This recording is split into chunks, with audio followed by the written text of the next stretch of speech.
This episode of Kickin' It is brought to you by the LeBron 8 Entourages. Pretty dope shoe.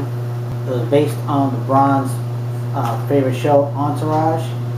On the poster, it was all blue. That's why you get the blue.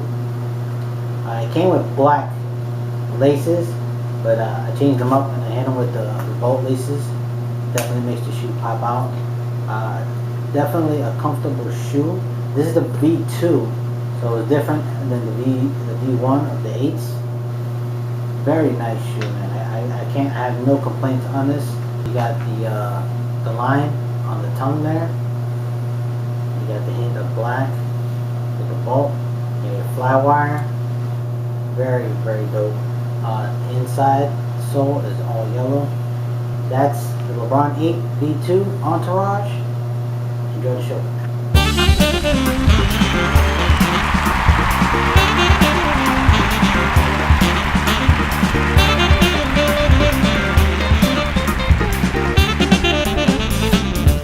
Welcome back to another episode of Kickin' It, Kick 718. Snake Steve 09. I want to thank everybody for the love. We appreciate it. Comments, rate, subscribes. Definitely appreciate it. And here we go. This week's episode. I was talking with the kid, Snake and Steve, and I know one of everybody's favorite sneakers is the Jordan 11. But I started thinking, right? What if Tinker Hatfield wouldn't have changed the design of the original, where he had it a lot higher, and he had the little loop in the back, the little pull tab? Would it still be as hyped? Would it still be the shoe that it is today? Sneaker Steve, this is one of your favorite colorways, the black and red 11. How you feel about that? I mean, after seeing the pictures of how the shoe model was initially designed, it blew my mind, to be honest with you. Right. It doesn't look like the iconic shoe that we know about it today. I mean, it almost looks like the 28 in the way that it's really high by the ankle, and it's a very interesting question. I don't know if it would have been as hyped as it is today. Well, let me ask you this then. Would it be your favorite model? Is that your favorite Jordan? Ever? Like, that's your shit? Well, it's a tie between the 11 and the 3. Alright, so if you would have seen him play in that, would it still mean as much to you? I don't know. I mean, the fact that the ankle part is really high, I don't think I would like that. Because I like mid tops more than I like high tops. Right. And it would have definitely would have been different. I don't know if I would have felt the same About it, right? About it. I would feel about it today. I believe in my prior experiences with retail. I believe that if you put the shoe in a certain angle, it makes it look extremely awesome, right? And that in this case in point, I believe that shoe, because it was about 3 fingers higher and it had that lace loop, it would have been a tough sell. I don't think it would have done as good. I mean, I know MJ likes clean shoes, but that sneaker had too much going on. For a lot of you that don't know, if you Google it, Google Air Jordan 11 like blueprint, and you'll see exactly what I'm talking about. The shoe had about 3 inches, about 3 fingers more on the top, basically making it a like extreme high top. And I don't know, I didn't like it.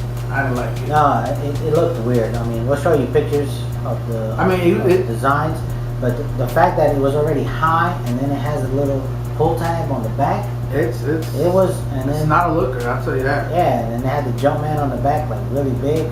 Yeah, it really almost looked like a boot, but with the. It looks like an 11 boot, Yeah. right? It looks like an 11 boot. I mean, the streamline of the Jordan 11, the silhouette alone, it's beautiful the way it looks. It's a great looking. It's almost like an artistic piece if you really think about it.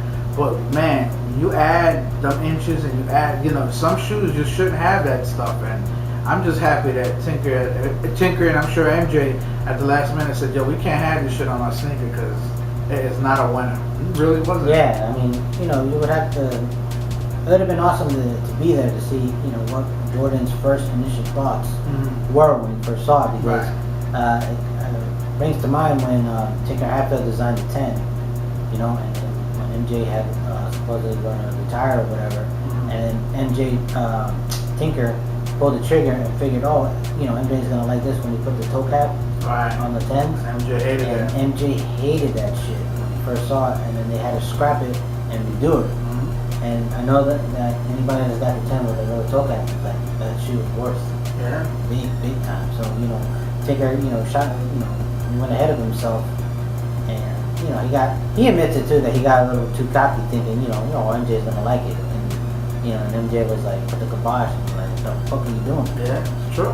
He had to do it to Tinker. And I mean, don't get me wrong, Tinker is Tinker. He's legendary. Yeah. You know what he's done. His resume is just through the roof. But I don't know, man. That particular sketch, it looks crazy. You guys gotta see it. Wait until we post the pictures up, because it's, you know, like, my thing is, well, the 11 is so hyped. It's like so, you know, it causes hysteria when it releases. Where would everybody be if the shoe looked like that? You know, I mean, I'm sure real diehard Jordan lovers, like myself and Sneaker Steve, we might have a pair. I got plenty of Jordans that I think they're ugly as shit, but I got them because I'm a fan. Yeah. You know, where would all the hype and all the hype beasts and all the resellers and all of that shit, where would it all be if that sneaker had dropped like that? That's a good question. It's a good question. And I would ask yourself that. I definitely, let us know, because, you know, we definitely like to hear. I think it's just like you said, you know, because there's some Jordan shoe models that people don't like, but, you know, when it comes out, they get it anyway because it's a retro. You know, it's a retro collection.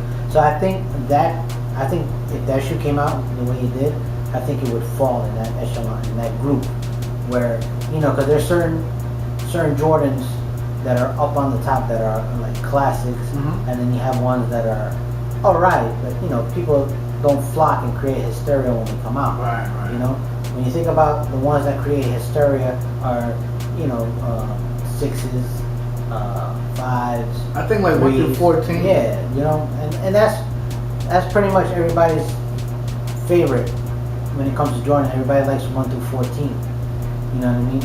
But you have those top ones, sure, those legendary shoes that you know, once they drop, you'll never see them sitting on shelves. The 6s are one of the ones that you never see sitting on shelves. Well, you know what? To prove you wrong there, a couple of years back when the Oreos dropped, at the Nike outlets, they were B grades or whatever, but they were still sitting there, and nobody was buying them. Like, you see, that's the whole thing about the hype behind shoes. I mean, it's not the subject of this video, but it kind of falls in place, because, you know, a lot of people like the Oreo color. People like the silhouette of the 6. Yeah. You know, but depending on the how they make it, the color, you know, the colorway and everything, sometimes it's not what everybody thinks. You know, but and in this particular case, that silhouette just was crazy, right? It wasn't looking good.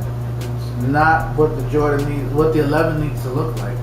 Yeah, I mean, it's, you know, thankfully, you know, they changed it up, and the sneaker is what it is today.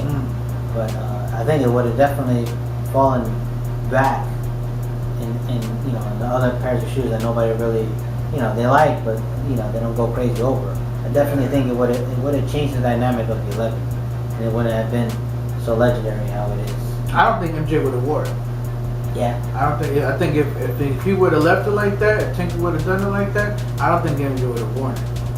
Well, you think it would have been based on the fact that the shoe didn't look that good, or would have been on of course, the comfort side? No, it would have been because it doesn't look that good. I mean, let's be honest and real.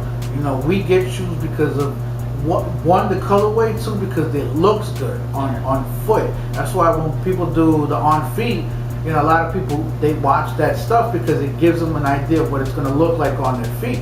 You know, and that shoe already with the patent leather around it warrants attention.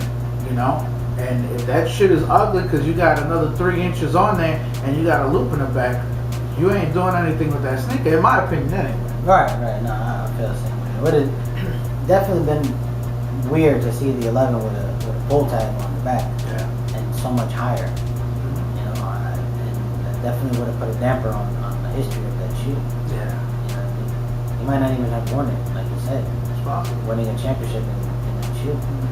Now, would have that changed the DMP? Oh, they probably, if he would have won that shoe and would have won the championship, everybody would have got the DMP for the sixes, not the 11s. Wow. I probably would have. I would have got I got the package, but I probably would have got it just for one shoe. Yeah. You know, sort of like how the CDPs came out. Yeah. Where a lot of times, you know, you just got one shoe, but you ended up getting both because You wanted that one particular shoe. Right. But that wraps this week's episode. I want to thank everybody again for all the love and support. Definitely follow us on Instagram, on Twitter, Kick718. Steve. Steve. It's over. We out of here. Thanks a lot for watching.